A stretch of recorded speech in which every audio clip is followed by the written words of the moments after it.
ہمارے ذہنوں میں جو معیارات بیٹھے ہوئے ہیں وہ کیا ہے؟ کامیابی پیسے سے ہے، کامیابی جائیداد سے ہے، کامیابی کاروبار سے ہے، کامیابی شہرت سے ہے، کامیابی اقتدار سے ہے۔ یہ معیارات ہیں۔ جو جتنا دولت مند اتنا کامیاب، جو جتنا مشہور اتنا کامیاب، جو جتنا پاپولر اتنا کامیاب، جو حکومت پر پہنچ گیا کامیاب، جس نے بڑا کاروبار جما لیا کامیاب، جس نے بہت جائیداد بنا لی کامیاب۔ یہی ہے اصل میں ساری بس کی گانٹھ۔ جو تصور کامیابی کا ہوگا اسی کے مطابق آپ کی بھاگ دوڑ ہوگی، اسی کے لیے جد و جہد ہوگی، اسی کے لیے توانائیاں صرف ہوں گی، اسی کے لیے دن رات کی مشقت ہوگی۔ یہ ہے اصل شے جس کی یہاں نفی ہو رہی ہے۔ کامیابی دولت سے نہیں، کامیابی شہرت سے نہیں، کامیابی اقتدار اور طاقت اور حکومت سے نہیں، بلکہ کامیابی ہے ایمان سے، عمل صالح سے، تواصی بالحق سے، تواصی بالصبر سے۔ آپ غور کیجئے اس نقطہ نظر کا، اس ایٹیچیوڈ کا، یہ جو مینٹل ایٹیچیوڈ ہے، اس کا بدل جانا ہی انسانی شخصیت کے اندر انقلاب برپا کرے گا۔ اب آپ کا نتیجہ کیا نکلا؟ اگر تو دولت سے کامیابی ہوتی تو قارون بہت کامیاب تھا، اگر حکومت سے کامیابی ہوتی تو فرعون اور نمرود بہت کامیاب تھے۔ کامیابی ان سے نہیں ہے۔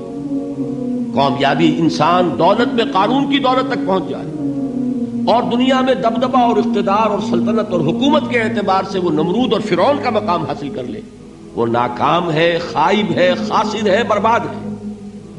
اور ابو ذر غفاری کامیاب ہے، چاہے ان کے پاس کچھ نہیں تھا، جھونپڑی تک نہیں تھی، کوئی گھر نہیں تھا۔ حضور نے فرمایا ہے اللہ کے کچھ بندے ایسے ہوتے ہیں جو کسی محفل میں جانا چاہیں تو انہیں اجازت نہ ملے، جو کہیں اگر رشتہ کرنا چاہے کوئی ان سے رشتہ کرنے کو تیار نہ ہو، کہیں کوئی سفارش کرنا چاہے تو ان کی کوئی بات ہی نہ سنے۔ لیکن اللہ کے ہاں ان کا وہ مقام ہے کہ اگر بھولے سے بھی کسی بات پر قسم کھا بیٹھتے ہیں تو اللہ ان کے قسم کی لاج رکھتا ہے۔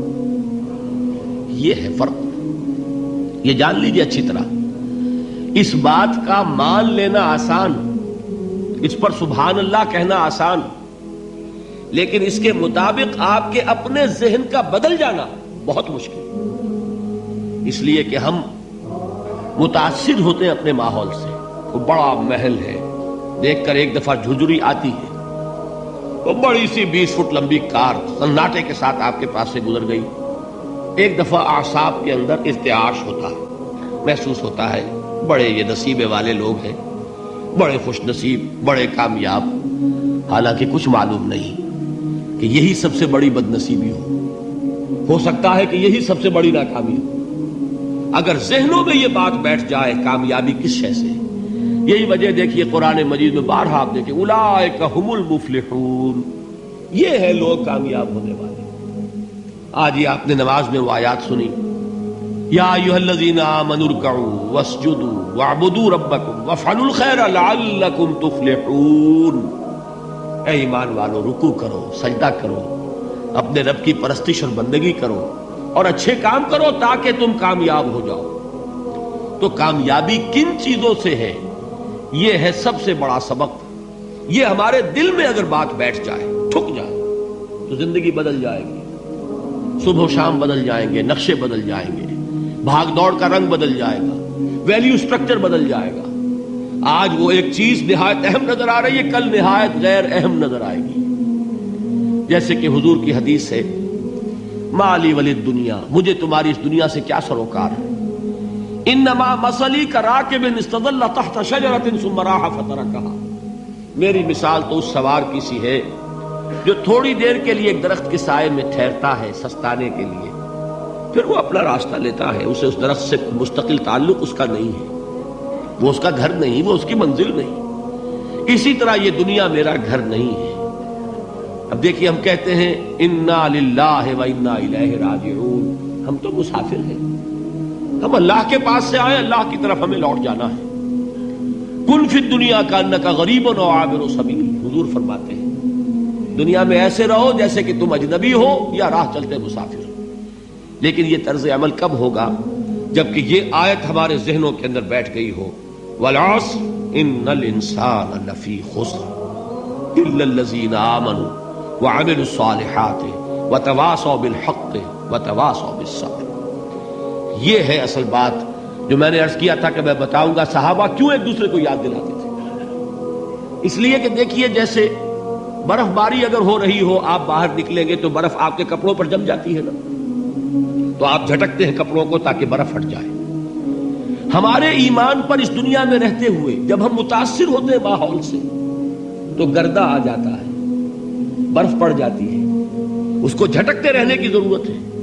اور وہ جھٹکنے کی بہترین اور مؤثر ترین شکل یہی ہے کہ یاد رکھو کامیابی ان چیزوں سے نہیں ہے۔ چمک دمک جو ہے دنیا کی، یہ ساری چمک دمک جو تمہیں رجھا رہی ہے، جو تمہیں اپنے اندر گم کیے ہوئے ہے، یہ لفظ گم پر اقبال کا وہ شعر یاد آ گیا کہ کافر کی یہ پہچان کے آفاق میں گم ہے، اور مومن کی یہ پہچان کے گم اس میں ہے آفاق۔ تم گم نہ ہو کر رہ جاؤ، اس میں مبہوت نہ ہو کر رہ جاؤ، مرعوب نہ ہو کر رہ جاؤ، دنیا ہی کی محبت تمہارے اوپر ڈیرے نہ ڈال دے، تمہارے دلوں کے اوپر مسلط نہ ہو جائے۔ لہذا تازہ کرتے رہا کرو، والعصر ان الانسان لفی خسر الا الذین آمنوا وعملوا الصالحات وتواصوا بالحق وتواصوا بالصبر۔ پھر یاد کر لو، پھر تازہ کر لو اپنے اس یقین کو کہ کامیابی دولت سے نہیں، کامیابی ثروت سے نہیں، کامیابی اقتدار سے نہیں، کامیابی شہرت سے نہیں، کامیابی جائیداد سے نہیں، کامیابی ہے ایمان سے، کامیابی ہے عمل صالح سے، کامیابی ہے تواصی بالحق سے، کامیابی ہے تواصی بالصبر سے۔